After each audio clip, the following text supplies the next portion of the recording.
akhirnya beliau berusia apa namanya berusia 18 tahun ya, Masya Allah. Di sini kita bisa teman-teman bisa buka beberapa buku tentang beberapa kitab tentang menceritakan tentang Fatimah binti binti Muhammad ini ya, Fatimah Az-Zahra. Jadi setelah tahun demi tahun itu berganti, Masya Allah, Fatimah kecilnya tumbuh besar ya, tumbuh besar hingga bisa memahami hikmah pernikahan gitu ya, seiring perjalanan waktu. Jadi fitrahnya itu sudah mulai mempersiapkan dirinya untuk merespon situasi alami yang pasti dialami setiap wanita-wanita sebelumnya gitu. Termasuk kita juga ya, kita pun sama, nanti juga ada masanya ketika, kalau saya udah melewatinya kan, kalau Mbak Yuli udah melewati juga. Tapi mungkin ada sebagian di sini yang belum melewatinya, gitu. Bahwa nanti akan ada masanya kita akan merespon fitrah kita sebagai seorang wanita yang harus siap gitu ya, harus siap dipertemukan dengan pasangan kita atau jodoh kita yang Allah berikan. Nah, sama hal dengan Fatimah juga. Fatimah juga sudah mulai merespon gitu ya, sudah mulai merespon suatu yang alami gitu ya, muncul sebagai seorang wanita. Jadi Fatimah itu merasa bahwa sepupunya nih Ali bin Abu Thalib itu yang akan dekat banget ya sama sama rumahnya Fatimah, karena kan mereka kan saudaraan ya, sepupuan dekat dengan rumahnya. Jadi Fatimah selalu melihat tuh Ali lalu lalang gitu, melewati sekitar rumah ayahnya, sekitar rumah apa rumah Rasulullah SAW. Nah, dalam hati itu sebenarnya Ali itu sudah memendam rasa kepada Fatimah, tapi tidak diutarakan oleh Ali, gitu ya. Jadi ada tertahan di bibirnya itu untuk mengatakan perasaannya terhadap Fatimah gitu. Nah, sementara Fatimah itu sebenarnya sebagai seorang wanita yang sudah apa ya, maksudnya secara normal seorang wanita sudah sebenarnya sudah mengetahui, sudah menangkap nih sinyal-sinyal dari Ali itu ya. Tapi Fatimah pun sama, apa namanya, tidak apa ya, maksudnya tidak mengutarakan apa yang dirasakannya itu. Gitu. Jadi eh Masya Allah. Jadi Fatimah tuh masih menutup hatinya buat Ali dan juga bagi para laki lain. Kenapa? Karena saat itu beliau lebih memilih untuk selalu berada di samping sang ayah tercinta. Gitu. Jadi beliau tuh sibuk dengan posisi di rumah ayahnya itu. Ya. Karena sejak yang tadi saya disampaikan, sejak ibunya meninggal, maka ya Fatimah yang mengurus semua pekerjaan rumahnya gitu. Fatimah yang mengurus ayahnya itu. Ya, seperti itu. Nah, akhirnya Masya Allah ya, ketika apa namanya, ketika masuk apa Aisyah gitu ya, Bunda Aisyah, ketika Rasulullah SAW menikahi Bunda Aisyah, nah maka disitulah mulai apa namanya Ali mulai masuk ke dalam, mulai berani untuk menyampaikan kepada Rasulullah SAW gitu, tentang keinginannya untuk meminang Fatimah gitu, Insya Allah. Jadi Ali itu menunggu sampai datang kesempatan yang tepat, di mana ia sangat berharap Fatimah ini mau berpindah dari rumah ayahnya ke rumahnya Ali sebagai pasang apa sebagai istrinya Ali, Ali bin Abi Thalib. Ya. Nah, hal itu kan eh tapi Ali tetap diam tuh, tetap diam, menahan diri untuk sementara waktu. Karena kenapa? Karena Ali tuh tidak tahu harus memberi mahar apa kepada Fatimah. Karena memang Ali kan waktu itu kan dari mulai kecil sampai beliau besar gitu dewasa kan dia sibuk menemani Rasulullah SAW berperang gitu ya. Sibuk menemani dakwanya Rasulullah SAW hingga Ali pun tidak sempat untuk berdagang ataupun bekerja. Nah, akhirnya membuat Ali itu tidak memiliki apa-apa ketika sudah saatnya dia ingin menikah seperti itu.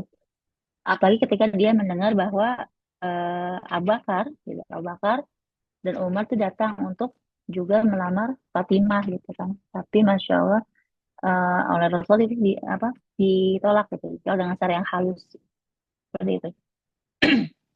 Akhirnya dengan nada lemah nih, akhirnya setelah Ali tahu kalau Abu Bakar sudah Rasulullah tolak, terus juga Umar sudah Rasulullah tolak, akhirnya Ali memberanikan diri, memberanikan diri untuk menghadap kepada Rasulullah SAW. Kenapa? Karena Ali mengingat kebaikannya Rasulullah SAW gitu. Karena beliau yakin Rasulullah adalah seorang yang baik gitu, yang tidak serta merta melihat sesuatu itu hanya dari apa dari harta saja. Lalu Ali apa namanya berkata dengan nada yang sangat lemah gitu ya. Ali berkata, apakah aku harus melamarnya setelah Abu Bakar dan Umar gitu kan?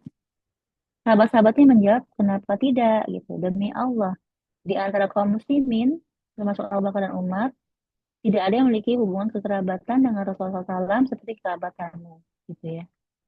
Jadi beliau pernah dirawat ayahmu dan juga ibumu. Setelah itu kau tumbuh besar dalam naungan beliau dan tidak terima beliau. Dan pada pemuda yang lebih dulu masuk Islam. Lalu akhirnya Ali karena mendapatkan dukungan dari teman-temannya gitu ya untuk maju melamar Fatimah. Lalu Ali memberanikan diri ya menemui Rasulullah SAW.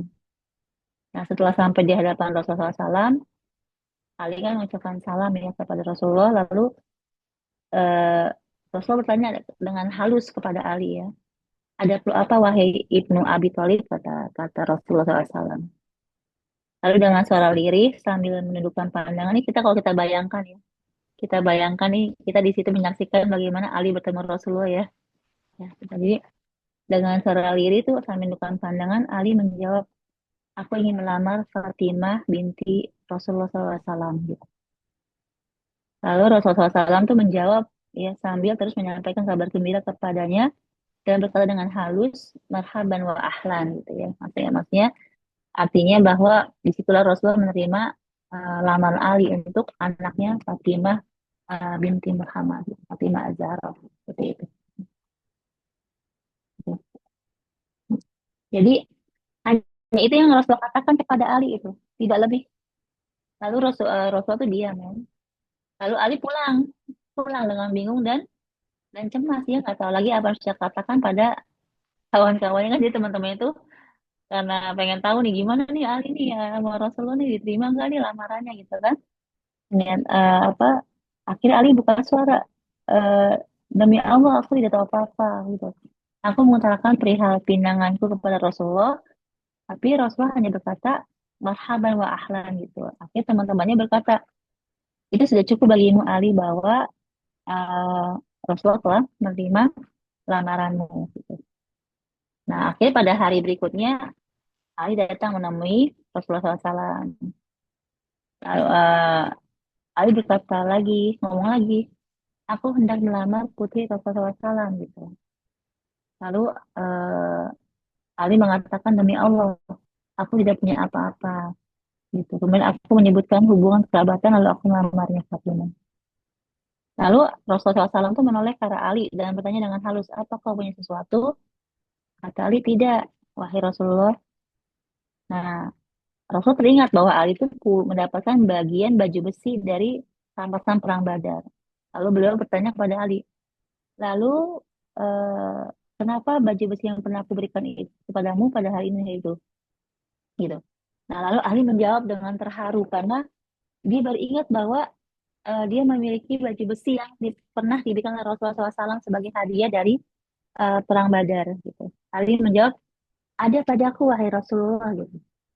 Akhirnya Rasul mengatakan, berikan baju besi itu kepadanya gitu. Maksudnya kepada Fatimah gitu, sebagai maharnya. Masya Allah. Ya.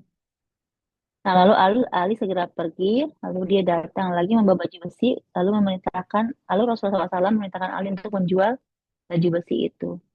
Dan ternyata di situ kita baca di riwayat apa di kisah itu ya, Utsman bin Affan membeli baju besinya Ali seharga 470 dirham. Berarti kalau sekarang satu dirham berapa tuh ya?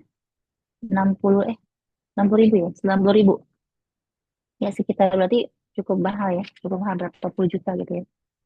Nah, lalu Ali membawa uang tersebut dan meletakkannya di hadapan Rasulullah SAW. Masya Allah. Jadi diselenggarakanlah pernikahan antara Ali dan Fatimah gitu ya, Ali dan Fatimah. Di situ diriwayatkan oleh apa Ummu Salamah gitu ya membantu dalam persiapan pernikahan itu. Ya. Jadi Lalu Rasulullah SAW langsung mengundang semua sahabat-sahabat beliau dan menjadikan mereka sebagai saksi bahwa Rasulullah SAW menikahkan putrinya Fatimah dengan Ali bin Abi Thalib dengan mahar senilai 400 miskal perak ya, sesuai sunnah dan kewajiban yang berlaku. Nah, Rasul juga memberikan khutbah pernikahan nih, Masya Allah. Teman-teman, kalau kita banyak apa namanya sunah-sunah yang dicontohkan oleh Rasulullah SAW dalam hal rumah tangga itu dari mulai pernikahan, apa namanya nanti memiliki anak gitu ya, itu dari kehidupannya Ali dan Fatimah gitu ya. Nah ini kita bisa melihat contoh-contoh itu ketika Rasulnya menikahkan Ali ya, Ali dan Fatimah. Di situ Rasulullah memberikan khutbah pernikahan. Mengatakan khutbah pernikahan nanti kan pernah ada di zaman Rasulullah ya ketika Ali itu menikah dengan Fatimah. Lalu setelah Rasulullah itu memberikan khutbah pernikahan, nah Rasulullah mendoakan doa untuk apa namanya untuk Ali dan Fatimah gitu ya, doa untuk Ali dan Fatimah ya.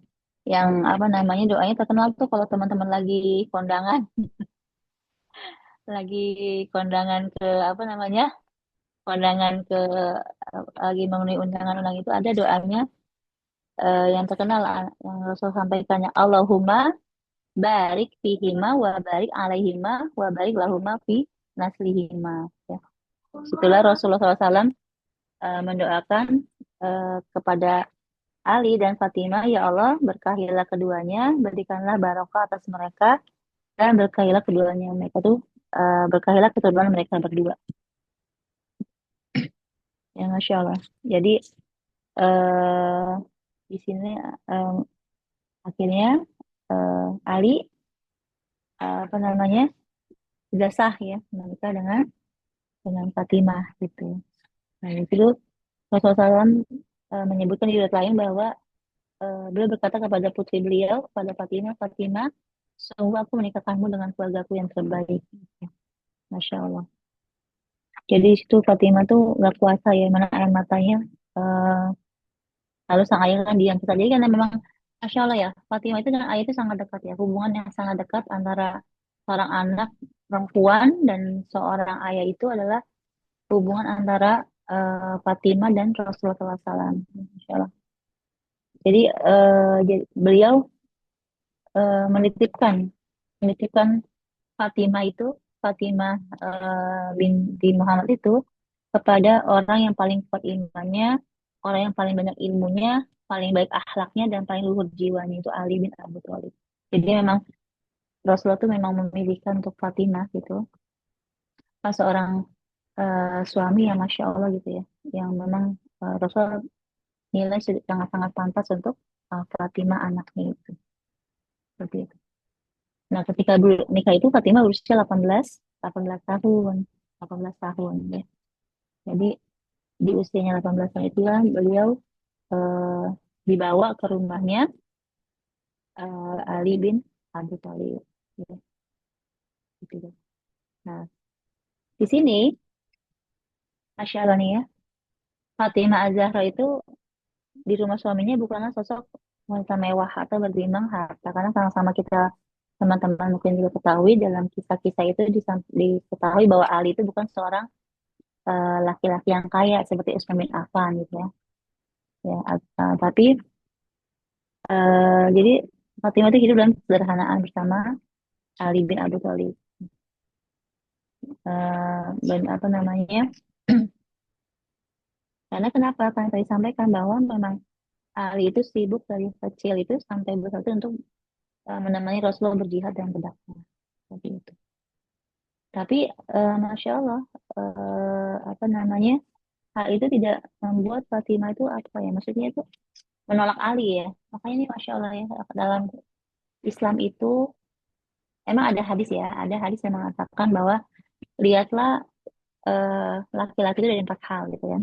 Dari hartanya boleh, dari ketampanannya boleh, dari apa tuh keturunannya juga boleh. Tapi yang paling baik adalah agamanya. Karena ketika kita melihat keempat, maka kita akan selamat gitu ya. Masya Allah. Jadi ini memang sebenarnya seorang Fatimah gitu, seorang anak dari seorang pemimpin satu dan seorang anak dari seorang nabi bisa saja memilih laki-laki yang lebih kaya gitu kan, yang banyak hartanya. Tapi ternyata Masya Allah, eh, apa, Rasulullah SAW menikahkan beliau dengan Ali yang memang tidak memiliki harta ya. Seperti itu. Ya. Ya. Jadi ketika Fatimah masuki rumah Ali itu, cuma dia Fatimah hanya membawa sebuah selimut, ya, bantal kulit berisi serabut, dua batu penggiling gandum, karena kan dulu orang-orang Arab suka bikin roti sendiri ya, dua gelas, dua guci dan sedikit wangian. Itu yang dibawa, yang Fatimah apa namanya dapati ketika dia masih rumahnya Ali bin Abi Thalib.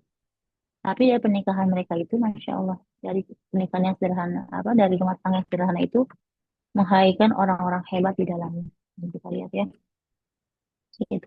Dan suaminya itu karena seorang yang miskin tidak mampu untuk menyewa jasa seorang pelayan untuk membantu Fatimah, ya, untuk melakukan pekerjaan-pekerjaan berat yang untuk kepentingan Fatimah. Jadi Fatimah yang menjalankan pekerjaan itu dibantu oleh Ali dalam mengurusi rumah tangganya dan sebagainya gitu. Seperti itu. Sebentar ya. Iya,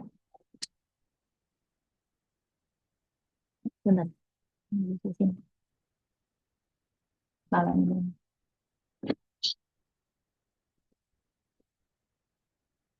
Eh,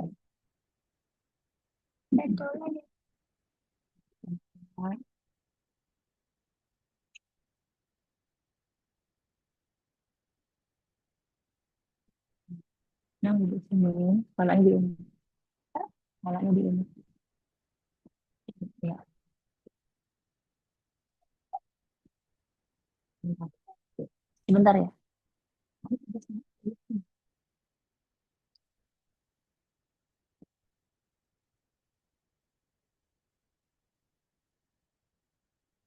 Ya, boleh.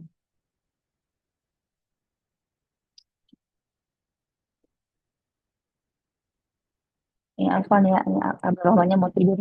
Nyari gaya. Ya, ya.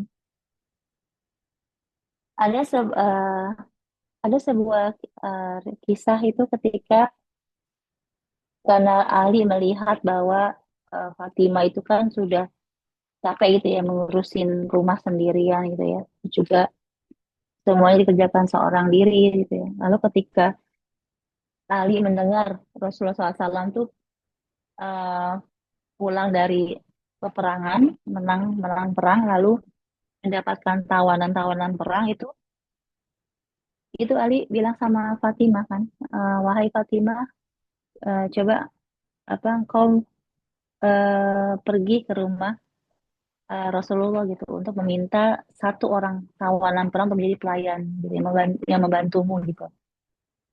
Lalu Fatimah mengatakan pada Ali, baik, baik, aku akan melakukannya insya Allah.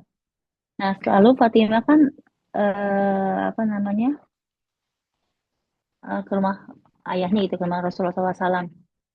Nah, sampai di sana terus Rasulullah SAW melihatnya lalu tanya, ada apa aku datang putriku gitu kan. Fatimah cuma menjawab, aku datang untuk mengucapkan salam kepadamu gitu. Karena Fatimah malu meminta kepada Rasulullah dan langsung pulang untuk memberitahukan kepada suaminya bahwa ia malu meminta sesuatu kepada ayahnya gitu kan. Akhirnya Ali sama Fatimah datang kepada Rasulullah SAW gitu ya. Dan Fatimah lalu mengajukan permintaannya sambil menunduk malu gitu. Sambil menunduk malu. Nah, Rasulullah SAW berkata di situ ketika Fatimah meminta satu orang tawanan gitu menjadi pelayannya, Rasulullah mengatakan bahwa tidak, demi Allah, aku tidak akan memberi kalian berdua seorang pelayan katanya. Sementara aku biarkan ahlus sufa kelaparan. Karena aku tidak memiliki sesuatu untuk menafkahi mereka, aku akan menjual tawanan ini dan hasilnya akan aku infakkan kepada mereka. Masya Allah ya. Jadi Rasulullah SAW itu memiliki tawanan dan beliau itu berniat menjual semua tawanan itu memerdekakan mereka. Kenapa? Karena uangnya itu mau dipakai untuk eh, memberikan makan pada para ahlu sufah gitu. Insya Allah. Akhirnya keduanya pulang gitu. Ali sama Fatimah pulang sambil mengucapkan terima kasih kepada Rasulullah gitu. Bahwa keduanya itu tidak tahu bahwa keluhan yang mereka sampaikan kepada beliau itu merupakan membuat Rasulullah tuh memikirkan hal itu gitu ya. Eh, nah saat malam tiba dan udara tuh sangat dingin, lalu kan Ali dan Fatimah tidur ya di atas tikar yang kasar. Yang keduanya itu mencoba untuk memejamkan mata karena sangat dingin gitu ya. Mereka apa? Berselimut kan, berselimut tuh kalau yang ditarik ditarik selimutnya ke atas, kakinya kelihatan. Kalau ditarik kalau nutupin kaki, maka bawah atasnya kelihatan gitu ya. Karena memang kaki mereka hanya apa memiliki selimut yang tidak banyak gitu ya. Cuma apa yang kecil lah seperti itu. Nah, akhirnya mereka tuh terbangun ketika mereka melihat ada Rasulullah SAW datang gitu. Kalau kata Rasulullah tetaplah berada di tempat kalian berdua gitu.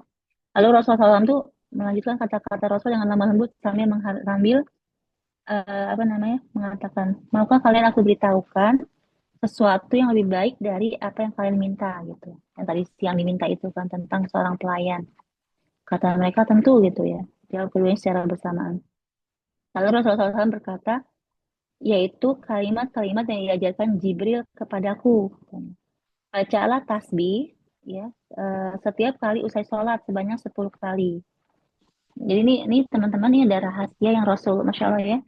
Ada tips-tips yang Rasulullah ajarkan, ada Rasul sampaikan kepada Ali dan Fatimah yang bisa kita teladani.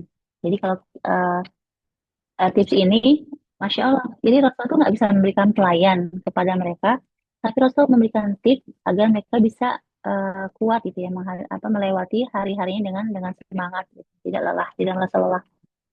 Di situ kata Rasulullah SAW, kalimat-kalimat yang diajarkan Jibril kepadaku.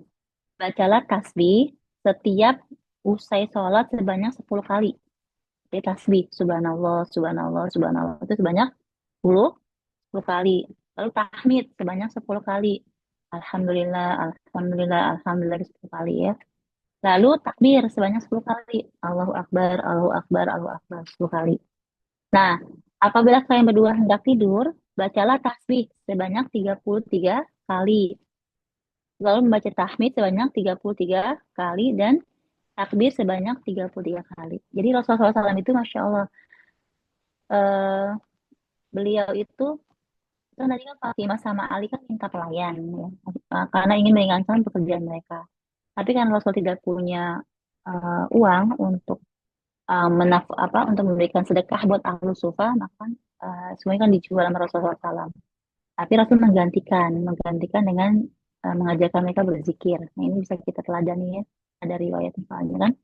Jadi kita kalau setiap habis sholat kita baca tasbih, tasbih, tahmid sama takbir masing-masing 10 kali dan sebelum tidur takbir, tasbih, tahmid masing-masing 33 kali. Masya Allah. Lalu setelah itu Rasulullah berpamitan ya dan pergi setelah memberikan bekal bekal ilahi kepada keduanya. Masya Allah. Ya. Ini mengajarkan kepada keduanya latihan yang akan mengalahkan berbagai kesulitan dan meringankan beban keletihan hidup. Seperti itu. Ya. Jadi apa? Masya Allah ya. Nah, setelah lebih dari sepertiga abad berikutnya, sepertiga abad lagi kan hampir 33 tahun ya, itu Ali masih terdengar membaca zikir-zikir Rasulullah SAW dan berkata, demi Allah, aku tidak pernah meninggalkan bacaan ini sejak beliau mengajarkannya kepada aku. Jadi Masya Allah, ini Ali pakai terus, bahkan sampai Rasulullah wafat itu Ali masih berzikir dengan apa yang Rasulullah ajarkan itu. Berarti itu. Ya. Jadi, ini Masya Allah. Jadi teman-teman semuanya nih, Masya Allah ya, ada tips-tips untuk kita bisa mengalahkan berbagai kesulitan dan meringankan beban keletihan hidup kita. Tapi kalau teman-teman itu kalau bisa tuh zikirnya tuh apa ya, pakai hati, maksudnya hatinya dilibatkan gitu ya, hatinya dilibatkan. Jadi kita apa namanya bisa, Masya Allah gitu, bisa melepaskan lelah-lelah dalam diri kita. Ya. Lalu ada apakah pernikahan Ali dan Fatimah pernah nggak ya berantem gitu? Seperti halnya kita, eh, kadang-kadang kan kita suami istri pernah nggak ya, misalnya beda pendapat atau pernah nggak ya, apa namanya itu, selisih paham gitu ya, seperti itu. Ternyata pernah, ya pernah. Jadi walaupun Fatimah dan Ali kan bagaimana juga seorang manusia ya. Jadi Allah memang, inilah masya Allahnya Allah ya. Allah itu tidak pernah menghilangkan sisi kemanusiaan ya. Dari Rasulullah, dari istri-istri Rasulullah, dari Fatimah, dari Ali. Kenapa? Karena Allah ingin menjadikan ini sebagai teladan buat kita.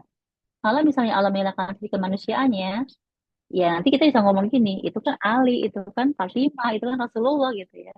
Tapi Masya Allah ini Allah benar-benar eh tetap ada sisi-sisi kemanusiaan yang Allah tidak hilangkan dari semua yang dari semua yang ada gitu ya, Masya Allah. Jadi pernah ada kisahnya itu, jadi suatu hari, suatu sore itu Nabi SAW itu tampak bergegas pergi menuju rumah putri beliau Fatimah gitu ya. Dengan raut muka tuh penuh dengan pikiran dan kecemasan yang tanpa jelas gitu. Lalu beliau tuh masuk ke rumah Fatimah dan rumah Ali, menghabiskan waktu yang tidak sebentar di sana. Lalu tapi setelah itu kemudian keluar Rasulullah dengan wajah yang berbinar ceria gitu ya. Hingga ada salah seorang sahabat yang berkata, "Wahai Rasulullah, kau masuk dengan kondisi demikian rupa. Dan saat kau keluar, kami melihat keceriaan di wajahmu gitu." Lalu beliau menjawab, "Apa yang menghalangiku untuk ceria? Sementara aku telah mendamaikan dua orang yang paling aku cintai." Gitu ya. Jadi Masya Allah, jadi apa ya, eh, dan Ali sama Fatimah pernah berselisih paham, Rasulullah mendamaikan keduanya itu, Masya Allah. Itu menunjukkan bahwa memang akan ada seperti itu. Lalu ada lagi di kisah yang lainnya tuh Fatimah pernah sampai saking apa tuh, menahan menahan ini marah sama Ali gitu ya. Lalu Fatimah pernah mengatakan, demi Allah akan aku adukan kamu kepada Rasulullah SAW gitu, seperti itu. Lalu Fatimah pergi ke rumah Rasulullah SAW. Lalu Ali menyusul, menyusul Fatimah gitu kan. Lalu Fatimah mengadukan kepada Rasul tentang sikap suaminya itu gitu. Akhirnya sang ayah Rasulullah SAW itu dengan lemah lembut itu melatih dan mendorong Fatimah untuk berlaku lembut terhadap Ali dan sabar menghadapi perilakunya Ali gitu ya. Nah, ketika pulang tuh Ali pulang nih mendampingi istrinya pulang ke rumah gitu ya. Ali mengatakan pada Fatimah, demi Allah, aku tidak akan lagi melakukan sesuatu pun yang tidak kau sukai gitu. Seperti itu. Ya. Nah, itu apa namanya? Kisah tentang rumah tangga Ali dan Fatimah. Nah, puncaknya teman-teman, mungkin teman-teman pernah dengar kisah atau cerita ketika Ali ingin menikah lagi ya. Nah, ini untuk para emak-emak nih sensitif ini. Sensi kalau udah mendengar apa ada pasangannya tuh ingin nikah lagi. Jadi Ali itu hampir loh, hampir ya. Kenapa dikatakan hampir? Karena nanti tidak jadi ya. Hampir saja tuh Ali melakukan sesuatu yang sangat dibenci Fatimah gitu dan sangat menyakiti hatinya Fatimah gitu. Karena eh, Ali itu berniat memadu Fatimah gitu. Karena dalam pikiran Ali itu, Ali cuma berpikir dalam pikirannya tidak salah jika ia melakukan sesuatu yang halal dan mubah menurut syariat gitu. Kan karena kan memang dibolehkan gitu, dibolehkan untuk, ini di pikiran Ali ya, dibolehkan secara syariat untuk menikah lagi gitu. Dan nggak ada larangannya untuk memadu putrinya Rasulullah SAW seperti bagaimana dibolehkan seluruh wanita muslimah lainnya gitu. Karena Ali melihat ada Aisyah gitu ya, ada Aisyah, ada Hafsah, ada Ummu Salamah, istri-istrinya Rasulullah SAW. Jadi Ali berpikir ya secara syariat kan tidak salah kalau misalnya dia berniat untuk memadu Fatimah. Gitu. Nah, Nabi Sallallahu Alaihi Wasallam itu pernah mengatakan terkait dengan seorang wanita dari Makhzum yang mencuri, yang ada kisah ya. Nih teman-teman kalau mungkin pernah dengar nih saya. Jadi ada ada kisah itu, ini saya intermezzo dulu karena ini berkaitan dengan alasan Ali ya. Jadi waktu itu pernah ada seorang wanita, wanita dari Makhzum yang mencuri, ya, mencuri. Lalu kaumnya meminta bantuan kepada Usamah bin Zaid ya, eh, untuk menghadap ke Rasulullah SAW gitu. Untuk agar wanita ini diberikan rukhsah keringanan tidak dihukum atas apa yang dilakukan olehnya gitu. Lalu apa namanya? Apa Rasulullah SAW itu mengatakan, wahai semuanya katanya, sungguh orang-orang sebelum kalian telah binasa karena jika ada orang terhormat di antara mereka mencuri, maka mereka membiarkannya. Namun jika ada orang lemah mencuri, maka mereka mendapatkan hukuman kepadanya.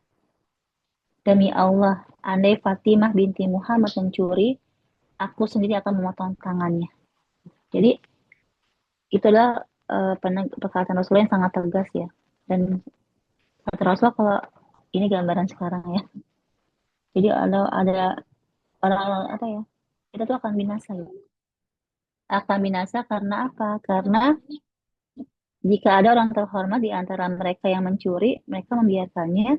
Dan jika ada orang lemah mencuri, maka mereka menegakkan hukuman kepadanya. Demi Allah, andai Fatimah binti Muhammad mencuri, aku sendiri akan memotong tangannya. Gitu. Itu menunjukkan bahwa hukum Allah itu berlaku buat semuanya, termasuk pada apa anak-anaknya Rasulullah SAW. Seperti itu. Nah, itu kan pikiran Ali. Karena Ali berpikir, oh semua hukum Allah itu berlaku bagi semuanya tanpa kecuali gitu. Bahkan sah-sah saja kalau misalnya aku memadu Fatimah gitu. Seperti itu. Ternyata eh, apa yang Ali pikirkan tuh di luar apa ya reaksi Rasulullah SAW itu di luar perkiraannya Ali, di luar ekspektasinya Ali ya. Jadi di situ eh, Rasulullah SAW marah, marah dengan Ali, gitu, marah dengan Ali karena Ali apa namanya ingin menikah, ingin mengadu Fatimah binti Muhammad gitu ya. Seperti itu. Kenapa? Kok Rasulullah melarang gitu, melarang Ali menikah, memadu Fatimah binti Muhammad. Karena ternyata Ali itu ingin meminang putri Amr bin Hisham al-Makhzumi. Tahu siapa mereka? Kamu tahu nggak siapa? Jadi Ali itu ingin meminang putrinya Abu Jahal. Abu Jahal gitu. Maka kata Rasulullah SAW, lantas apakah Allah meridhoi rumah Ali menyatukan putri Rasulullah SAW dan putrinya musuh Allah? Gitu. Kalau kita tahu teman-teman semua tentang bagaimana Abu Jahal itu sangat luar biasa menjadi musuhnya Allah ya. Jadi ketika apa namanya kalau teman-teman nanti baca tentang kisah-kisahnya Rasul dan Abu Jahal itu salah satu yang kisah yang bisa kita lihat itu ketika misalnya ketika Nabi SAW itu berdakwah lalu Abu Jahal itu memperolok-olok dengan mengatakan bahwa wahai kaum Quraisy, Muhammad mengatakan bahwa tentara-tentara Allah yang akan bisa kalian di neraka dan memperhitungkan kalian di sana ada 19. Bukankah jumlah kalian jauh lebih banyak? Memangnya setiap 100 laki-laki dan laki lain tidak mampu mengalahkan saudara antara mereka. Gitu. Akhirnya turun surat Al-Mudaththir ayat 31 tentang teman-teman buka ya Al-Mudaththir ayat 31 tentang orang apa tentang yang kata Allah bilang dan kami jadikan penjagaan neraka itu hanya dari malaikat dan kami menentukan bilangan mereka itu hanya sebagai cobaan bagi orang kafir. Jadi itu hanya sebagai Allah menentukan bilangan itu cuma sebagai cobaan bagi orang kafir agar orang-orang yang berkitab menjadi yakin agar orang yang beriman juga bertambah imannya agar orang-orang yang diberi kitab dan orang-orang yang mukmin tidak ragu-ragu dan agar orang-orang yang dalam hatinya ada penyakit dan orang-orang kafir berkata apakah yang dikehendaki Allah dengan bilangan ini sebagai satu perumpamaan demikianlah Allah membiarkan sesat orang-orang yang dikehendaki dan memberi petunjuk kepada orang yang dikehendaki gitu. Jadi dan tidak ada yang mengetahui balas tentara Tuhanmu kecuali dia sendiri dan sakor neraka ya tidak lain hanyalah peringatan bagi manusia ya. Jadi ketika apa Abu Jahal mengolok-olok ayat-ayat Allah ya di situ atau ketika apa namanya itu Abu Jahal itu menjadi salah satu apa namanya, orang yang salah satu dari 7 orang kafir Quraisy yang didoakan celaka ketika perang Badar oleh Rasulullah SAW, karena memang saking apa ya, kebencian dia terhadap Islam dan kebencian dia terhadap Allah dan kebencian dia terhadap Rasulullah SAW itu yang akhirnya menyebabkan dia adalah pantas menyandang gelar sebagai musuhnya Allah. Nah, itu kan Abu Jahal di perang Badar ya, dia mati ya, mati di perang Badar ya, dalam kepalanya yang terpenggal. Seperti itu. Jadi kalau teman-teman nanti baca tentang kisah-kisahnya Rasul dan Abu Jahal itu banyak banget ya, banyak sekali.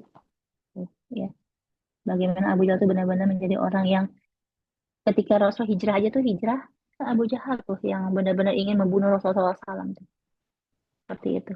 Yang dia merencanakan ingin membunuh Rasulullah SAW bersama dengan pemuka-pemuka Quraisy yang lainnya. Ya, benar-benar dia sangat benci sekali Abu Jahal. Nah,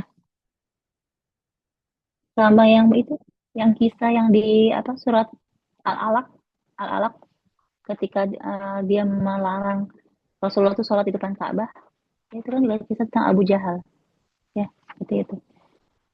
Jadi ini pantas, jadi kata Rasulullah SAW, pantaskah putri seorang putri orang seperti itu, maksudnya putrinya Abu Jahal itu pantas memang menjadi madunya Fatimah binti Rasulullah gitu. Lalu Rasulullah itu tidak mau menerimanya gitu. Jadi Nabi SAW itu keluar masih sambil marah ya. Lalu beliau tuh menyampaikan khutbah di hadapan orang-orang, dia berkata, sungguhnya Bani Hashim bin Abu Girah meminta izin kepadaku untuk menikahkan putri mereka dengan Ali bin Abu Thalib. Lalu aku tidak mengizinkan mereka. Lalu aku tidak mengizinkan. Nanti kan Rasulullah ngomong, ya. Kecuali jika Ibnu Abi Thalib mau menceraikan putriku dan menikahi putri mereka. Gitu, kata Rasul. Karena sesungguhnya putriku adalah bagian dari diriku. Apa yang membuatnya ragu juga membuatku ragu. Dan apa yang menyakitinya juga menyakitiku. Sungguh aku khawatir jika putriku terkena fitnah di dalam agamanya. Masya Allah nih. Ini menunjukkan pembelaan seorang ayah pada eh, anak perempuannya gitu ya. Masya Allah. Gimana Rasulullah sangat menyayangi Fatimah. Tidak bisa terbayangkan oleh Rasulullah ketika misalnya Fatimah itu harus bersanding dengan putrinya Abu Jahal gitu. Menjadi istrinya Ali bin Abi Thalib. Seperti itu. Nah, kan jadi beda kalau kalau Rasulullah itu kan menikah itu beda ya. Kalau Rasulullah kan menikah itu kan dengan setiap istri itu ada alasannya. Karena ada ada suatu kondisi dan ada situasi yang mendesak gitu. Jadi tidak serta-merta karena satu yang ingin nafsu ya atau kesenangannya Rasulullah SAW. Pasti kalau Rasulullah itu menikah itu ada alasan-alasannya. Gitu.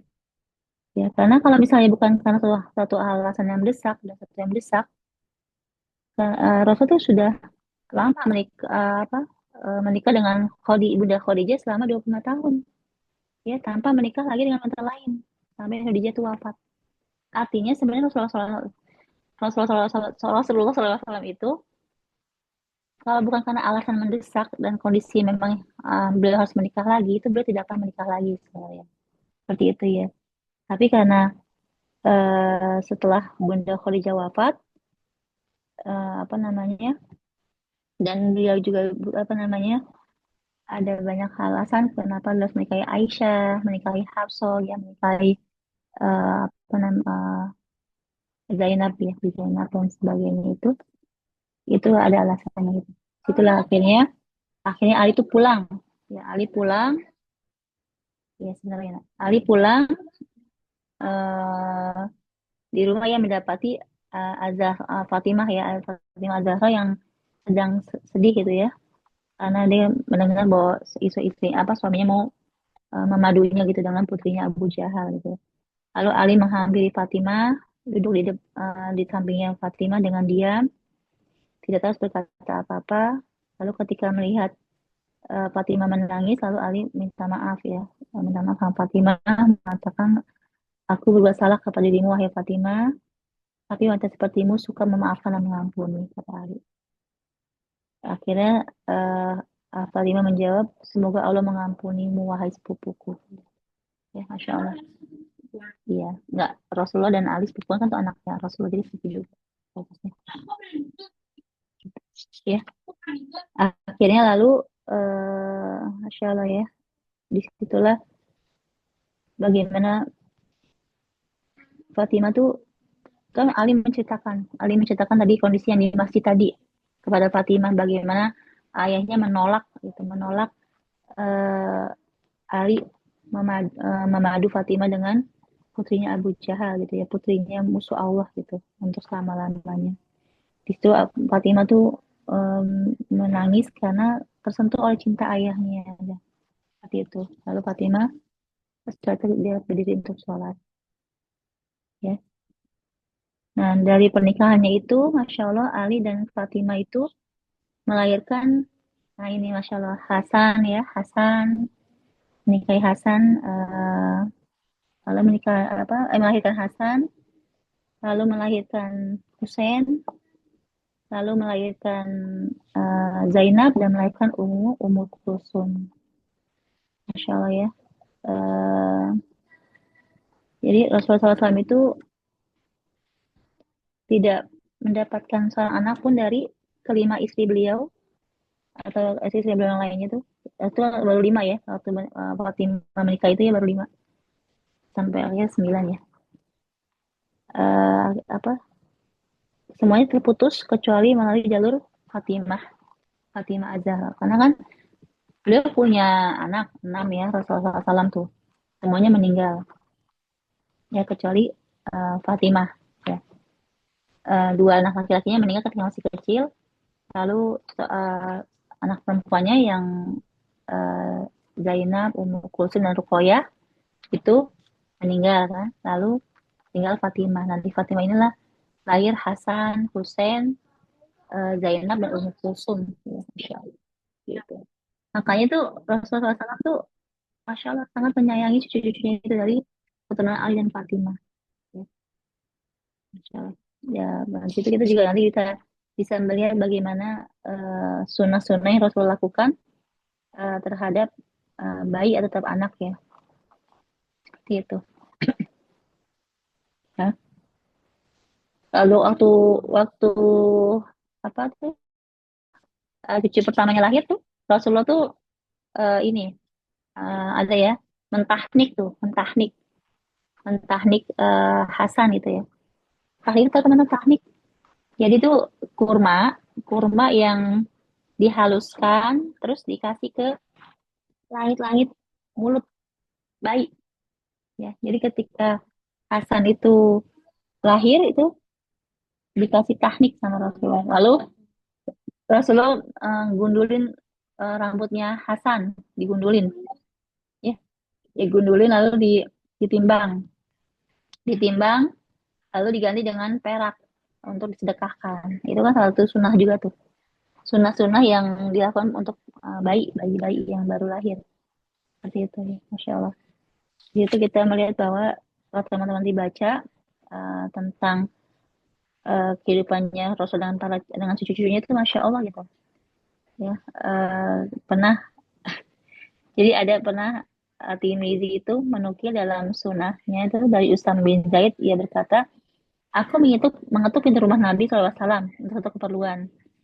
Lalu Rasulullah SAW keluar sambil berkemul membawa sesuatu. Berkemul ya, berkemul. Aku tidak tahu apa itu. Setelah keperluanku selesai, aku bertanya, apa yang ada di balik selimutmu itu, wahai Rasulullah? Lalu beliau menyingkap selimutnya dan ternyata ada Hasan dan Hussein. Masya Allah ya. Jadi memang Rasulullah suka bercanda dengan Hasan dan Hussein. Lalu beliau berkata, keduanya ini adalah anakku dan anak putriku, gitu ya. Ya Allah, sungguh aku mencintai keduanya, maka cintailah keduanya dan cintailah orang-orang yang mencintai keduanya. Ya, Masya Allah gitu. Ya, jadi itulah kita kalau teman nanti apa ya, kadang-kadang pernah pernah ada kisah lagi tuh ketika Hasan menangis ya, Hasan menangis, lalu Rasulullah melihat eh, ibunya sedang tertidur, ibunya Fatimah itu sedang tertidur gitu. Lalu Rasulullah langsung menghampiri kambing yang tengah berdiri di halaman rumahnya itu, lalu memerah susunya untuk memberikan Hasan minuman sampai ia lega, seperti itu. Nah, jadi memang benar kita masya Allah ya, jadi Allah Allah juga menghadirkan keteladanan kepada Rasulullah sebagai seorang kakek ya, sebagai seorang kakek bagi cucunya. Tadi keteladanan Rasulullah sebagai seorang ayah, lalu menjadi apa berganti menjadi keteladanan Rasulullah sebagai seorang seorang kakek. Ya, masya Allah. Ya. Lalu ada yang terakhir ada Ummu Kulsum. Nah, Ummu Kulsum ini adalah eh, anak anak yang apa? Anak perempuan kedua ya, yang Rasulullah kasih nama sendiri Ummu Kulsum. Seperti itu. Kenapa namanya Zainab Ummu Kulsum? Karena memang untuk mengingat eh, pada anak-anaknya Rasulullah SAW. Ya, Masya Allah. Jadi kalau eh, tidak mungkin tuh orang itu bisa melupakan bagaimana tuh Rasul tuh kalau ke pasar itu menggendong salah seorang cucunya di pundaknya gitu. Nanti setelah sampai di masjid dan beliau mengerjakan sholat, nanti beliau meletakkan cucunya itu di samping beliau dengan lembut. Lalu mengimami para para sahabat. Ya, Masya Allah gitu ya. Karena suatu hari para sahabat tuh bingung, kok Rasul lama banget sujudnya ya. Gitu ya. Ternyata setelah selesai sholat, ada sahabat yang bertanya, wahai Rasulullah, engkau sujud lama sekali gitu. Kami mengira telah terjadi sesuatu. Atau engkau mendapatkan wahyu. Rasul menjawab, tidak, semuanya tidak terjadi, tapi cucuku ini naik ke punggungku gitu. Aku tidak ingin segera menurunkannya sampai ia menuntaskan keinginannya. Masya Allah. Seperti itu. Jadi yang benar-benar Rasul itu sangat menyayangi Hasan dan Husain gitu. Serta Zainab dan Ummu Kulsum. Ya, Masya Allah. Ya, seperti itu. Sampai tibalah waktunya tuh di eh, Fatu Mekah ya, Fatu Mekah. Ya.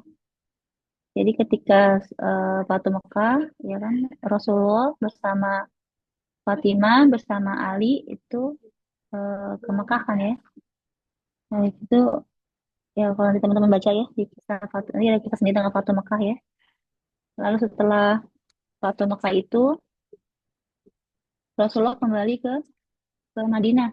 Ternyata Rasulullah tidak tidak apa namanya tidak menetap di Mekah ya. Beliau setelah selesai urusannya dengan apa Fatu Mekah itu kemenangan Mekah ya. Jadi umat Islam itu berhasil merampas, bukan merampas ya, berhasil mengambil kembali ya dari orang-orang kafir Quraisy wilayah Mekah. Jadi saat itu Mekah sudah masuk dalam kekuasaannya umat Islam kembali ya di Fatu Mekah itu.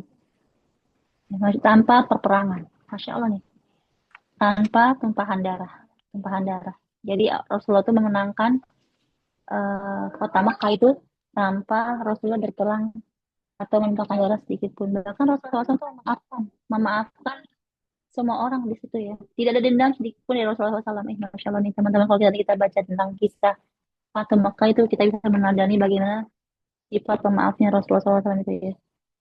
Hanya orang-orang tertentu saja yang disebutkan namanya yang memang harus dieksekusi karena apa? Karena tindakan yang terlalu sudah sangat-sangat berlebihan terhadap Islam sebelumnya gitu. Seperti itu. Jadi, nah ketika Fatu Mekah itu, nah selesai kan, lalu Rasulullah pulang, pulang ke Madinah kembali, karena beliau lebih memilih tinggal di Madinah gitu. Nah, lalu penduduk Mekah kan nangis ya, karena Rasulullah kan lebih memilih untuk tinggal di Madinah. Dan Fatimah pun ikut ya, mengikut, Masya Allah, Fatimah juga mengikuti ayahnya tinggal di Madinah. Lalu pada tahun 11 Hijriah, nah ya, tahun 11 Hijriah, eh, Rasulullah SAW mulai mengeluhkan sakit ya, yang beliau rasakan pada beberapa malam. Gitu kan. Di situ nggak ada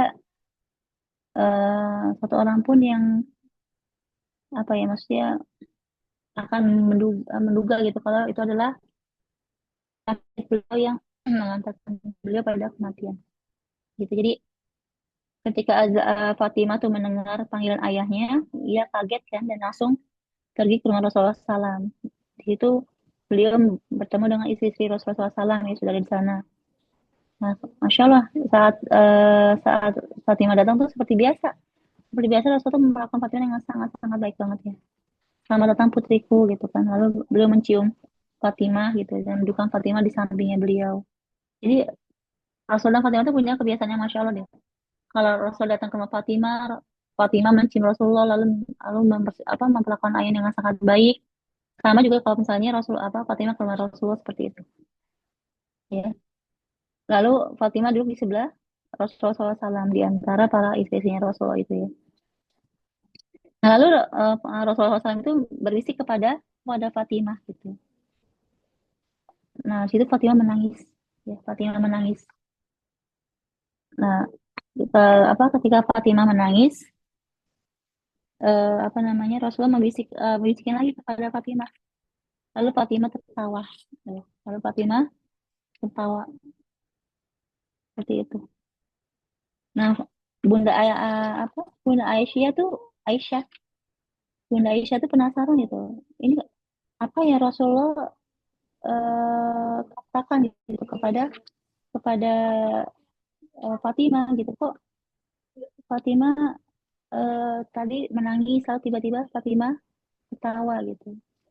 Lalu Fatimah menjawab, aku tidak akan menyebarkan rahasia Rasulullah SAW, kata kata kata Fatimah seperti itu. Nah, lalu eh, ini ketika ketika Rasulullah SAW telah wafat, itu Bunda Aisyah menanyakan pada Fatimah karena penasaran kan. Aisyah berkata, ketika Rasulullah SAW wafat, aku berkata kepada Fatimah, aku bertekad agar engkau menceritakan kepadaku tentang apa yang telah dikatakan Rasulullah SAW kepadamu. Fatimah berkata, karena Rasulullah wafat ya, adapun sekarang mereka akan aku ceritakan. Pada saat beliau membisiki aku yang pertama, beliau mengatakan bahwa biasanya Jibril itu memeriksa bacaan Qur'annya sekali dalam setahun. Tetapi sekarang Jibril memeriksa bacaan Rasulullah itu 2 kali dalam setahun. Dan beliau merasa ajalnya sudah dekat. Maka takutlah kepada Allah dan bersabarlah. Sungguhnya aku adalah sebaik-baik penghulu bagimu. Maka kata Fatimah, aku menangis gitu. Dengan tangisan yang kau lihat. Seperti itu. Lalu tatkala beliau melihatku sedih, beliau membisiki aku untuk yang kedua kalinya. Beliau bersabda, wahai Fatimah, relakah engkau menjadi ratu bagi para wanita di surga? Dan engkau adalah anggota keluargaku yang paling cepat menyusulku. Mendengar kabar tersebut, aku pun tertawa. Gitu. Jadi itu bisikannya Rasulullah pada Fatimah. Jadi di situ Rasulullah mengatakan bahwa relakah engkau menjadi ratu bagi para wanita di surga. Ini keutamaan yang Fatimah dapatkan ya menjadi ratu bagi para wanita di surga. Dan engkau adalah anggota keluarga yang paling cepat menyusulku. Nah, kalau itu aku tertawa kata Fatimah. Ya. Nah, disitulah Rasulullah SAW semakin ini ya dari hari ke hari kesehatannya semakin melemah, semakin melemah, semakin melemah. Ya. Eh, semakin semakin parah gitu, kesehatannya semakin parah. Fatimah selalu berada di samping ayahnya mengurusi keperluan beliau, rela tidak tidur demi merawat beliau dengan penuh sayang dan sabar. Ia terus bersabar dan terus tidak pernah berhenti memanjatkan doa gitu ya. Namun ketika melihat Rasulullah yang semakin parah, lalu ketika beliau mengambil air dengan tangan beliau, lalu beliau usapkan ke wajah beliau. Itu air mata Fatimah itu menetes dan berkata dengan sedih, oh betapa menderita ayahanda. Gitu.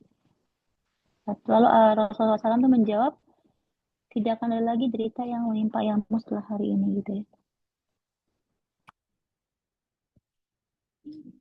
Jadi, Masya Allah ya. Ini kalau teman-teman juga baca kisah tentang apa saat-saat detik Rasulullah meninggal itu ya, juga luar biasa. Akhirnya takdir datang kan, takdir datang, eh, Rasulullah SAW meninggal, ya kan, sampai itu Fatimah itu merasa apa ya, maksudnya terkoyak gitu, jiwa dan raga itu terkoyak dan mencoba menguatkan diri untuk melangkah ke makam ayahnya itu. Namun kaki itu nggak mampu menopang tubuhnya gitu. Jadi beliau tuh menangis, menangis terus sampai orang-orang yang lalu itu ikut menangis, ya, ikut menangis. gitu. Sampai dia bilang sama Anas bin Malik. Anas bin Malik itu adalah seorang sahabat Rasulullah SAW, juga sebagai seorang pelayan Rasulullah SAW, yang mengatakan bahwa dia karena saking sedihnya, Fatimah tuh ngomong sama Anas bin Malik, bagaimana bisa hatimu menguatkan dirimu untuk menyerahkan jasad Rasulullah SAW ke tanah gitu. Jadi Fatimah tuh menolak tuh ayahnya dikubur. Lalu eh, Anas mengusap air mata kan, tanpa memiliki keberanian untuk berkata-kata kan. Karena memang akhirnya setelah Anas pergi gitu ya, Ali masuk beberapa, kayak kan dikubur, Rasul dikubur ya. Dikubur, lalu Ali masuk bersama beberapa orang dari Bani Hashim. Mereka membicarakan soal pembayatan Abu Bakar. Ya, Abu Bakar. Karena memang kalau ini Masya Allah ya teman-teman, dalam Islam itu memang pemimpin itu satu hal yang penting. Maka ketika Rasulullah SAW meninggal, langsung dicari pengganti Rasulullah SAW. Ya, saya bukan sebagai Rasul ya, tapi sebagai pemimpin. Pemimpin jadi khilafah ya. Uh, Khilafah Rashidin ya. Bukan sebagai pengganti Rasulullah, bukan. Tapi sebagai pemimpin saat itu. Akhirnya para sahabat sepakat untuk membaiat Abu Bakar sebagai eh, khalifah yang pertama ya, khalifah Rasyidin yang pertama.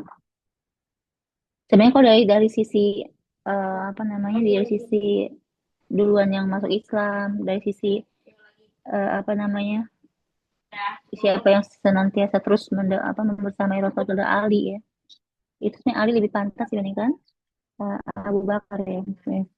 Tapi ini Masya Allah ya, Masya Allahnya karena apa, musyawarah akhirnya semuanya sepakat, termasuk Ali pun sepakat gitu untuk membaiat Abu Bakar sebagai menjadi pemimpin pemimpin penggantinya Rasulullah SAW seperti itu. Nah itu Fatimah tuh diam aja, maksudnya tidak memberikan komentar apapun, karena memang Fatimah masih berduka ya dengan kematian Rasulullah SAW. Sampai ada yang bertanya sama Fatimah kan, Fatimah gitu kan, bagaimana dengan pembaitan Abu Bakar? Kata Fatimah, Abu Hasan Ali ya sudah melakukan hal yang seharusnya. Jadi Fatimah tidak mengapa, maksudnya tidak menyalahkan tentang pembaitan Abu Bakar itu ya, karena eh, bagi beliau dia sepakat bahwa apa yang dilakukan oleh suaminya satu hal hmm, yang baik lah. Hmm, seperti itu. Akhirnya Masya Allah ya, dan sesuai dengan ucapannya Rasulullah SAW yang dibisikin itu bahwa engkau akan menjadi orang yang pertama menyusulku 6 bulan. 6 bulan setelah kematian Rasulullah SAW, 6 bulan pada tanggal 2 Ramadan ya. 2 Ramadan, eh, apa namanya, pada tanggal 2 Ramadan itu, 11 Hijriah ya. Fatimah itu memanggil Ummu Rafi, namanya Ummu Rafi. Ya. Ummu Rafi, dia mengatakan pada Ummu Rafi dengan suara yang lemah, wahai ibu, tuangkanlah air kepadaku. Lalu Fatimah mandi, lalu ia mengenakan baju-baju baru yang sudah disiapkan. Lalu ia berkata pada Ummu Rafi, tempatkanlah kasur itu di tengah-tengah rumah. Lalu setelah itu Fatimah berbaring di atas kasur itu, menghadap kiblat, bersiap-siap untuk bertemu dengan Rabbnya dan bertemu dengan ayah tercintanya. Kemudian ia memejamkan mata dan tidur. Udah wafat. Jadi Masya Allah. Beliau tahu dia bahwa dia akan pergi meninggalkan dunia, lalu disiapkan semua. Beliau mandi, beliau pakai baju yang terbaik, lalu beliau tidur di atas kasur, lalu menghadap kiblat dan beliau memejamkan mata, lalu beliau wafat di situ. Iya, Fatimah. Lalu Ali mengangkat jenazah istrinya sambil menangis ya. Lalu mengubur jenazah Fatimah pada malam hari. Lalu Ali meninggalkannya dan pulang dengan sedih menemui anak-anaknya ya. Karena rumahnya udah sepi, mulai karena sudah tidak ada Fatimah. Ya. Pada malam itu orang-orang muslimin saat itu sedih ya. Karena Rasulullah mengatakan putri terakhir Nabi yang wafat tidak sampai 6 bulan sepeninggalan Rasulullah SAW.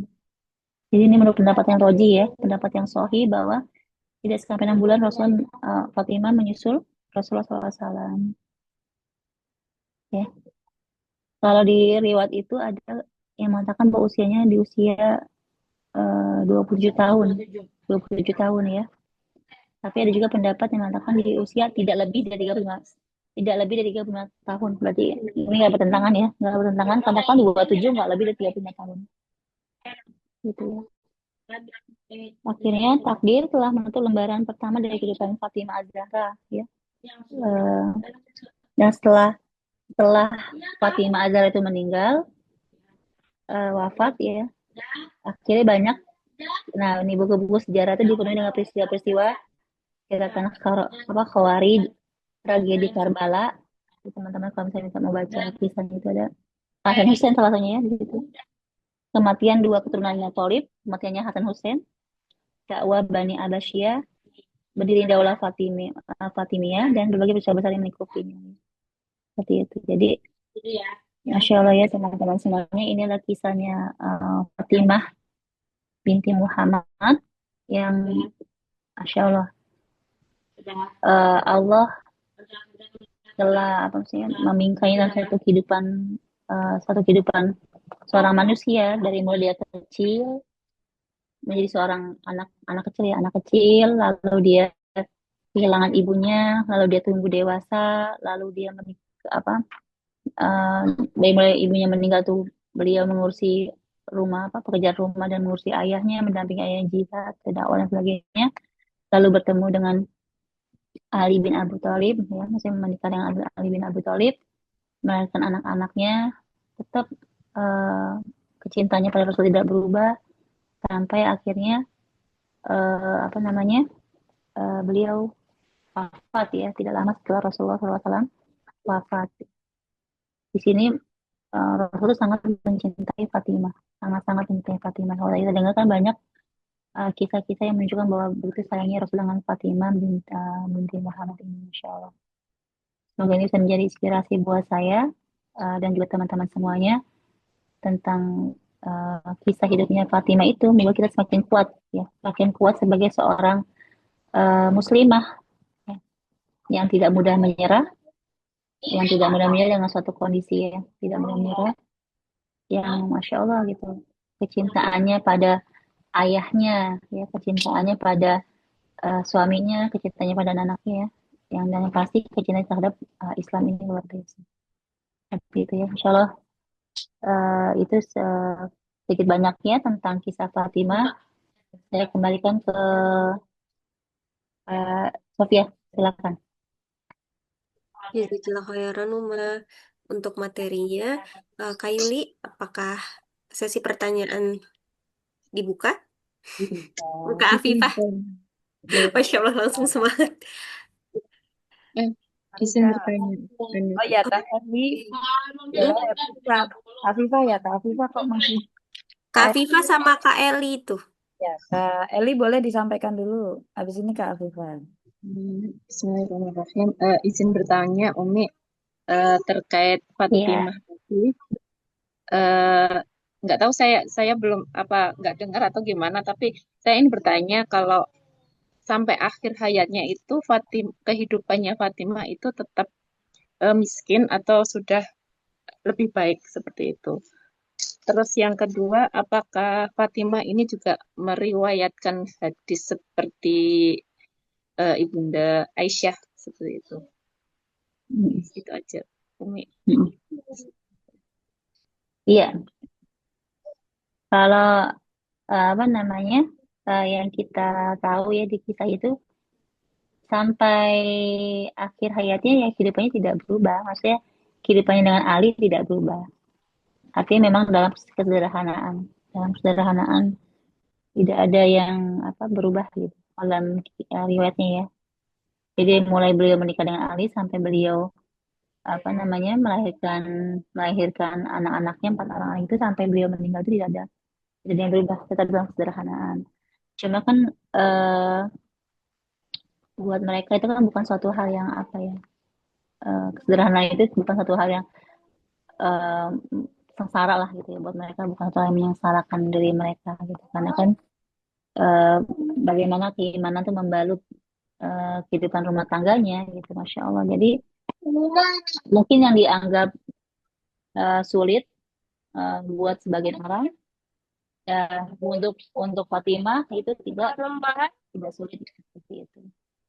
Itu kalau tadi yang kayak hadis-hadis itu, ya Bunda Fatimah juga banyak meriwayatkan hadis-hadis ya, karena kan memang beliau orang terdekat dari Rasulullah SAW gitu. Bahkan banyak kisah-kisah kisah-kisah yang beliau alami bersama Rasulullah SAW. Tapi biasanya sih dilihatkan lagi biasanya oleh Bunda Aisyah gitu, karena Bunda Aisyah kan yang ada dalam kehidupan mereka seperti itu.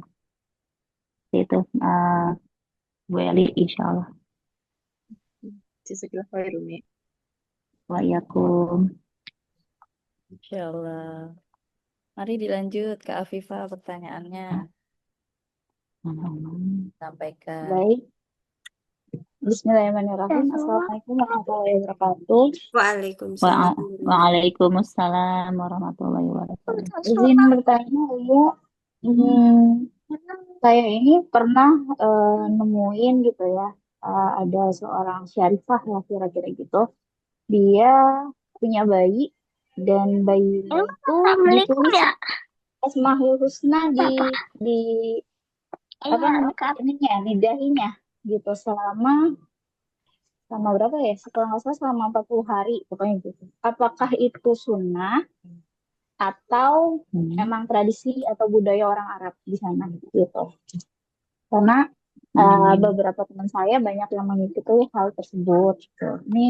Ini pengen tahunya saya aja, bodohnya saya tuh pengen tahu sunnah atau bukan atau tradisi gitu. Terus yang kedua, di Indonesia ini kan fatherless ya, gimana ya masukan atau nasihat buat kita nih ya, para orang tua dan calon ibu gitu, agar anak perempuan kita tuh bisa menjadi cinta pertamanya ayahnya gitu. Terus gimana cara membesarkan anak laki-laki yang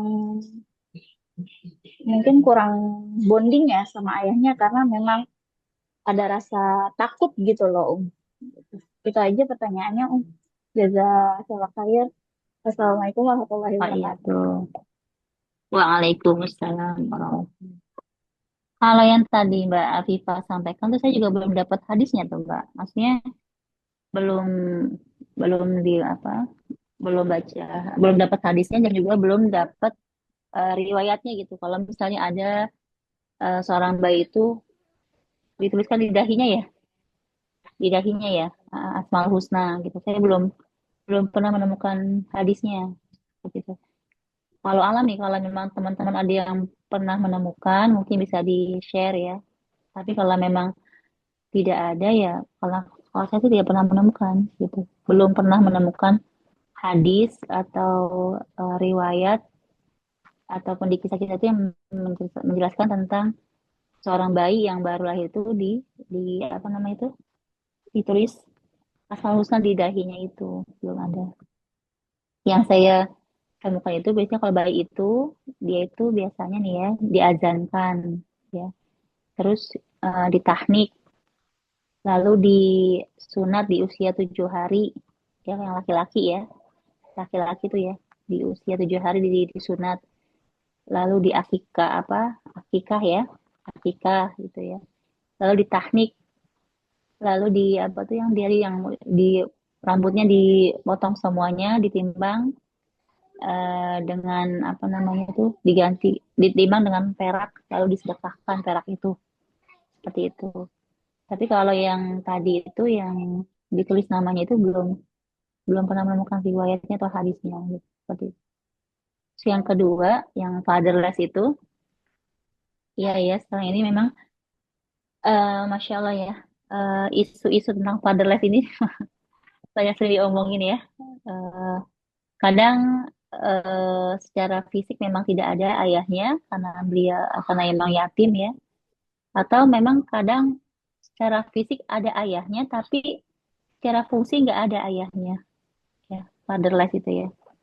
Jadi itu gimana kita hal seperti itu kalau apa namanya ini kita kita kan ini dia umahat ya, maksudnya ibu-ibu perempuan muslimah. Kalau kita ngadepin seperti itu bagaimana gitu kan dengan tadi apa? Dengan karena dia takut dengan ayahnya ya, atau gimana sih? Karena takut ya sama ayahnya ya. Iya, Iya, iya. takut tuh. Takut. Ayahnya otoriter misalnya seperti itu. Nah, kita sebagai ibunya yang mengambil peran mengambil peran lebih banyak ya. Maksudnya bukan berarti melupakan ayahnya tidak. Mungkin kita bisa seperti yang dilakukan oleh Bunda Hajar ya. Bunda Hajar kepada Nabi Ismail alaihissalam gitu ya. Bagaimana kita apa namanya tetap tetap menumbuhkan. Jadi kita tuh menumbuhkan eh, rasa kepada anak kita itu terhadap ayahnya itu suatu hal yang baik gitu maksudnya.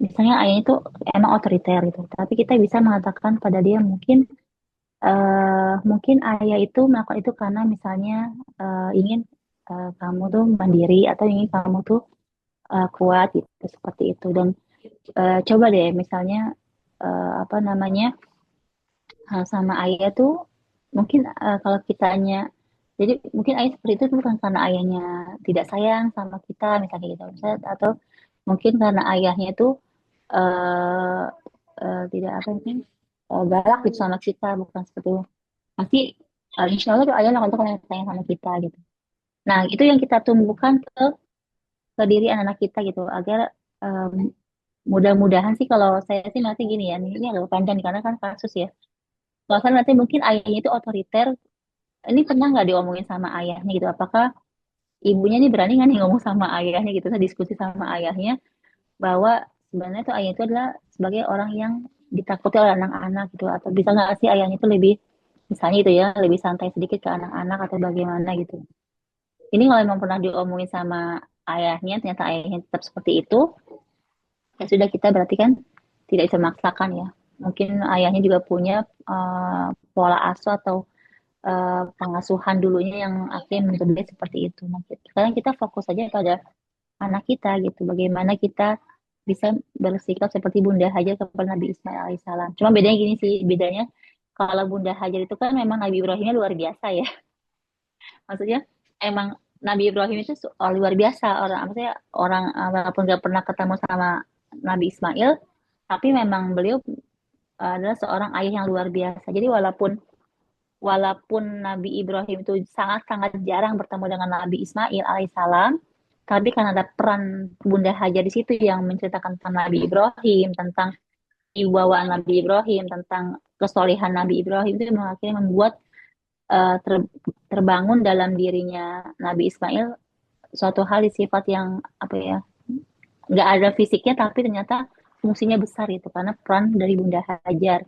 Kalau ini kan bedanya kan mungkin dari sisi manusia itu gimana orang nggak bisa dibanggakan ayahnya gitu, misalnya gitu ya karena kita bangga ini gimana karena dia nggak bisa dibanggain apa yang kita banggakan ke apa ke anak kita itu yang harus kita tutupi aibnya itu tutupi aibnya seperti itu jadi bagaimana seorang ibu itu menutupi aib seorang ayah di depan anak-anaknya ini berat sih memang berat biasanya berat karena kita harus uh, tadi itu ya menahan dan menutupi kekurangan-kekurangan ayahnya itu di depan anak-anaknya agar di dalam diri anak itu tumbuh uh, satu bayangan bahwa ayahnya ada di sisi mereka, ayahnya itu peduli dengan mereka, ayahnya itu sebenarnya sayang dengan mereka. Seperti itu. Itu sih kalau yang masalah fatherless karena memang kalau ngomongin ideal, kalau ngomongin ngomongin konsep ideal, ya gampang aja kita ngomong ya udah ayahnya berubah gitu. Ayahnya harus ini ngomong konsep ideal ya. Ya udah ayahnya harus berubah, ayahnya harus menemani mereka, ayahnya harus tidak boleh galak, ayahnya harus tidak boleh otoriter itu kalau ngomongin konsep ideal. Tapi kan terkadang ada kondisi di mana ada hal yang nggak ideal gitu. Idealnya seperti apa? Ya tadi ayahnya itu misalnya memang ternyata tidak bisa membersamai anak-anaknya dengan misalnya dengan lebih lembut atau misalnya dia tadi ya galak gitu. ini anak-anaknya takut. Nah, ini fungsi ibu yang akhirnya harus menanamkan ke anak-anaknya bahwa sebenarnya ayah itu sayang sama kalian, tapi caranya emang seperti itu, cara sayangnya seperti itu, seperti itu. Ngambil ya nanti akhirnya ya di ujungnya tetap sebagai orang yang beriman, doa itu adalah satu hal yang sangat kuat gitu ya. Bagaimana kita mendoakan eh, pasangan-pasangan kita itu ya agar bisa lembut gitu ya dengan anak-anak, agar bisa bersama anak-anak dan sebagainya. Ya, itu sih kalau misalnya dari sisi fatherless tadi ya. Eh, Mbak Viva, eh, ada yang mau ditambahkan nggak? Sudah cukup jelas banget, Apa nih, Hmm. Sambil masak saya. Masya Baru jelas. Allah. Jazakallah khair, Jawabannya nasihatnya. Kalau kalau fatherlessnya itu dia nggak ada fisiknya gitu. Misalnya dalam arti anak yatim ya. Nah itu pasti solusinya lah seperti apa yang dilakukan oleh Rasulullah SAW. Jadi kalau Rasulullah SAW itu beliau kan diasuh oleh di ketika beliau di usia bayi sampai usia 4 ya, 4 tahunan kalau nggak salah, 4 sampai 5, 4 tahun ya. Itu kan beliau kan ada ayah komunal. Ya, ayah komunal itu siapa? Suaminya apa Halimatus Sa'diyah ya. Jadi kan Rasulullah kan disusui oleh Halimatus Sa'diyah. Nah, ternyata Masya Allah itu Allah memang sudah menyeting bahwa Halimatus Sa'diyah itu memiliki seorang suami dan anak-anak. Jadi lengkap ya. Jadi itu apa posisi satu keluarga utuh gitu. Jadi disitulah Rasul ditempatkan di situ dari mulai bayi sampai usia 4 tahun. Ya, Masya Allah. Jadi memang ada sosok ayah dari suaminya Halimatus Sa'diyah. Dan sebenarnya kalau kita baca di kisah itu, di sirah itu kan, kenapa Allah memilih Halimatus Sa'diyah dan suami itu karena mereka memang orang-orang yang baik gitu. Jadi dari segi akhlak, dari segi adab tuh mereka adalah orang yang baik, yang orang apa? Jadi masyarakat mengenal mereka sebagai orang yang baik gitu, seperti itu. Lalu di usia 4 sampai uh, 8 ya, 4 sampai 6 atau 8 di 8 ya. Lalu kan ini apa beliau diasuh oleh kakeknya apa namanya Abdul Muthalib. Nah, lalu di usia 8 tahun sampai beliau menikah itu dengan pamannya Abu Thalib. Di situ kalau memang fatherless itu karena tidak ada sosok ayah dan mati yatim, maka harus dicarikan pengganti-pengganti sosok ayah tadi, ya, ayah komunal atau paman atau kakek seperti itu dalam Islam. Jadi nggak bisa dibiarkan single single parent itu nggak bisa, ibaratnya single parent itu nggak bisa jalan sendiri gitu. Dia harus melibatkan apa namanya sosok-sosok pengganti ayah gitu yang memang secara syariat itu dibolehkan dalam Islam tadi ya. Ayah komunal, paman atau kakek. Tapi kalau misalnya tadi, ya kalau misalnya ternyata fatherlessnya terjadi karena ada sosok tapi nggak ada fungsi, maka kita bersikap sebagaimana Bunda Hajar ya terhadap Nabi Ismail. Jadi mengisi ruang-ruang gambaran-gambaran apa seorang sosok ayah pada anak-anak kita seperti itu. Walau alam bisawab. Ya. Ada pertanyaan kembali, Uma. Satu dari kolom chat. Ada Kak Ina. Mm-mm. Uma Mm-mm. mau tanya, memang ada sholawat khusus Sayyidah Fatimah, biar hatinya tersambung dengan beliau, biar di akhirat nanti kita dikenal oleh beliau. Apakah dalilnya sahih, Uma? Dari Kak Ina. Itu eh, belum pernah ada. Masih belum pernah mendengar hadis atau dalil tentang itu, tentang sholat yang apa, yang bisa menghubungkan kepada Fatimah ya. Sholawat, Uma, sholawat. Oh, solawat yang menghubungkan kepada Fatimah itu belum pernah mendengar dalilnya seperti itu. Memang Masya Allah ya Bunda Fatimah itu kan ahlul bait ya, Masya Allah. Karena kan beliau ada ahlul bait dan keturunannya juga ahlul bait gitu ya, Masya Allah. Walaupun nasabnya itu terputus di Bunda Fatimah. Jadi kan secara nasab kan Fatimah binti Rasulullah binti Muhammad ya. Ini kan juga Hasan Husain binti Ali kan. Hasan Husain binti Ali bin binti kok binti si bin. Hasan Husain bin Ali bin Abu Thalib bin Abdul Muthalib, ya kan? Kalau Rasulullah kan Fatimah binti Muhammad bin Abdul Muthalib. Sebenarnya kalau secara nasab itu kan eh, Hasan Husain itu kan terputus dengan Rasulullah SAW secara nasab. Tapi pernah ada hadis Rasulullah SAW yang mengatakan bahwa eh, telah aku pilihkan dari orang-orang Bani Quraisy itu adalah eh, telah aku pilihkan Bani Kinanah, ya Bani Kinanah, Bani Quraisy dari Bani Kinanah, Bani Hashim dari Bani Quraisy, Abdul Muthalib, keturunan Abdul Muthalib dari Bani Hashim, dan keturunan Muhammad dari Abdul Muthalib, gitu ya. Artinya ini saya mau sedikit ulas dulu ya sebentar tentang, karena banyak di sekarang kan ahlul bait gitu ya, seperti itu. Nah, sebenarnya kalau dari segi nasab, uh, ahlul bait itu kan terputus dari Rasulullah SAW. Tapi karena mereka adalah keturunannya Abdul Muthalib, maka mereka juga adalah orang yang terpilih gitu ya, orang yang masya Allah baik lah, seperti itu.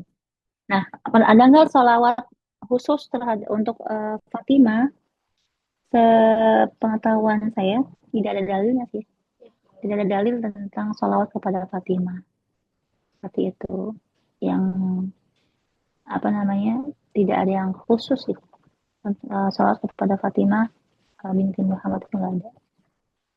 Mungkin teman-teman kalau misalnya pernah menemukan hadisnya gitu, bisa di-share nanti di grup. Nanti kita cek apakah ini hadisnya memang sahih atau hadisnya itu doif gitu ya, atau hanya perkataan seseorang saja gitu. Nanti kita bisa cek gitu. Tapi kalau misalnya ditanya pernah nemuin nggak hadisnya, saya belum pernah nemuin hadisnya. Sama tadi yang ditanya sama Mbak Afifah juga, saya belum pernah nemuin itu hadis yang tadi bayi ada di dahinya ada Asmaul Husna, itu bisa temuin juga. Bukan, kalau belum saya temuin bukan berarti bukan berarti ini ya nggak ada gitu, bukan. Karena kan ilmu Allah kan luas banget nih. Hadis itu banyak gitu ya, ribuan hadis. Ya maksudnya bisa jadi saya mungkin belum pernah baca itu gitu kan. Nah, makanya kalau memang teman-teman ada hadis-hadis seperti itu, bisa di share di grup itu, nanti kita cek bareng-bareng tentang kedudukan hadis ini, dia itu sohi atau doif atau apapun itu. Terus saya pernah tuh waktu SMA itu, dikasih buku ya sama teman saya, itu teman SMA, ingat banget tuh. Ada buku tebal-tebal tuh, berapa eh, satu buku bisa ratusan halaman tuh. Ada 4 buku. Dia datang ke rumah saya, bawa itu, dia bilang gini, Julia, baca nih hadis-hadis doif gitu. Ada, ah, iya, ada sampai 4 buku tebal gitu. Saya bilang gini, ya Allah, itu hadis doif sebanyak itu gitu. Jadi begitu banyaknya hadis doif yang beredar di masyarakat gitu. Gitu sampai. Tapi itu makanya nanti kita bisa cek ya tentang dalil itu. Seperti itu nanti teman-teman bisa share di grup dan kita bareng-bareng nyari tahu tentang kesohihan dari hadis tersebut. Walau alam bisawab. Uma sedikit Seperti itu. bertanya dong, Uma. Ya, Eh, sekarang ini kan eranya sosial media tuh mudah banget diakses ya Uma ya, segala macam ya. benar. Banyak banget ya itu tadi segala sesuatu informasi beredaran. Nah, ini pengen ada nggak Uma referensi dari Uma yang mungkin kita bisa pakai untuk melihat hadis itu kiranya sohih atau doif gitu Uma. Ada nggak sih Uma referensi dari Uma sendiri gitu? Atau mungkin teman-teman kalau ada juga bisa kali ya di-share gitu ya Uma ya. Bisa. Kalau apa namanya? Kalau eh apa namanya Mbak? Kalau yang itu ya? Kalau ini langsung sih nggak ada ya. Maksudnya saya belum nemu ini. Maksudnya ada satu web gitu ya, salah satu apa yang membahas kumpulan hadis-hadis sahih itu saya belum belum pernah saya lihat gitu ya. Saya belum pernah saya di media sosial tuh. Tapi kalau saya biasanya kalau ngambil rujukan itu kan kita ada tuh ya, ini teman-teman sekalian juga tahu ya, kayak eh, rumah rumah show ya. Rumah show itu kan dia juga itu terpercaya tuh ya. Hadis-hadisnya terpercaya. Hadis-hadisnya sahih terpercaya. Kayak eh, tapi kayak gini-gini sih Mbak, kalau hadis itu bisa diketahui sih Mbak Yuli biasanya. Dari bahasa juga bisa kelihatan sih. Bisa kelihatan, oh ini hadisnya sahih nih, ini hadis ini. Karena biasanya kalau yang hadisnya tuh nggak sahih atau doif itu bahasanya agak tidak seperti bahasanya Rasul gitu, maksudnya bisa dibedakan sih biasanya. Tapi terus terang aja saya nggak punya referensi apa namanya tuh link untuk kita ngecek aslinya sahih itu doif, itu belum saya temukan sih. Paling dari kitab-kitab. Karena kalau saya biasanya kalau belajar dari kitab-kitab sih. Gitu. Maksudnya nggak jarang ngambil dari online kalau nggak terpaksa sekali gitu. Biasanya lebih banyak pada langsung dari kitab-kitab buku yang ada seperti itu. Kalau bukunya Gitu. sendiri, Uma ada referensi. Ada, kalau buku itu ada kumpulan hadis-hadis doif itu ada. Jadi teman-teman bisa tuh misalnya beli itu kumpulan hadis-hadis doif itu ada banyak. Ada berapa jilid gitu. Kalau yang mau sahih, nanti kita bisa jaga juga. Misalnya kita punya hadis, misalnya hadis Bukhari, kitab hadis Muslim gitu. Seperti itu. Atau kalau mau yang paling simpel ya itu yang hadis Arba'in itu yang 40 hadis Imam An-Nawawi. Nah, itu kita bisa juga kita mulai dari situ kali bacanya ya. 40 hadis yang terkenal sekali ini kan hadis Arba'in. Nah, 40 itu bisa kita baca tuh dari Imam An-Nawawi ya. Ada syarahnya juga ya. Seperti itu. Jadi yang itu. Baik, Uma. Jazakallah. Hmm. Ya, Afwan. Baik, Kak Sofia. Sepertinya waktunya sudah mulai larut. Bisa Kalian dilanjutkan. jam berapa ya? 21.20. Masya 1.20. Allah. Insyaallah. Alhamdulillahirobbilalamin. Jazakillah khairan, jazakumullah khairan teman-teman yang sudah hadir malam ini, sudah membersamai hingga jam setengah 10 ini. Masya Allah luar biasa. Insya Masya Allah Allah. pertemuan berikutnya di 2 minggu ke depan ya Kak Yulia. Ya, ada Ya, dikitnya. tentang ini ya, tentang Asia binti Muzahim. Masya Allah. Baik. Alhamdulillah. Baik. Sebelumnya terima kasih untuk semuanya. Saya dari MC mohon maaf atas segala kekurangan dan masih banyak perlu yang dikoreksi. Kak Yuli, apakah ada tambahan? Kalau dari Yuli, teman-teman tetap semangat. Kita berkumpul. Semangat, Ya, biarpun capek-capek ya kita luangin ya, karena Masya Allah, kalau kita tuh berkumpul di satu majelis itu berkahnya tuh luar biasa. Semoga ya biarpun online kita dapat berkahnya juga ya Uma ya. Gitu. amin, amin, ya Allah, Oke, amin. Kak, silakan dilanjut. Amin. Baik, sebelum kita tutup halaqah hari ini, kita istighfar bareng-bareng 3 kali dilanjutkan dengan doa kafaratul majelis. Astagfirullahaladzim, Astagfirullahaladzim, astagfirullahaladzim, astagfirullahaladzim. astagfirullahaladzim. Alhamdulillahirrahmanirrahim. Amin. Subhanakallahumma wa Allahumma wa bihamdika. bihamdika, asyhadu Asyhadu an an la la ilaha ilaha illa anta. illa Astaghfiruka wa atubu ilaik. Jazakumullah khairan teman-teman, izin tutup. Terima kasih teman-teman hebat, kita hebat, semuanya hebat, luar biasa. Masya Allah. Masya Allah. Jazakumullah khairan Syukron. katsiran. Afwan. Afwan. Assalamualaikum warahmatullahi wabarakatuh. Waalaikumsalam Waalaikumsalam warahmatullahi warahmatullahi wabarakatuh. wabarakatuh. Jika ada pertanyaan bisa lanjut di grup ya teman-teman semuanya. Ya, insya Allah ya. Oke, Teman-teman semuanya izin lab ya. Masya Allah, barakallah. Ketemu lagi insya Allah 2 pekan lagi ya. Semoga Allah mudahkan. Amin. Assalamualaikum. Waalaikumsalam. Alhamdulillah. kita akhiri ya teman-teman semuanya. Ya, silahkan Kak. Jazakillah.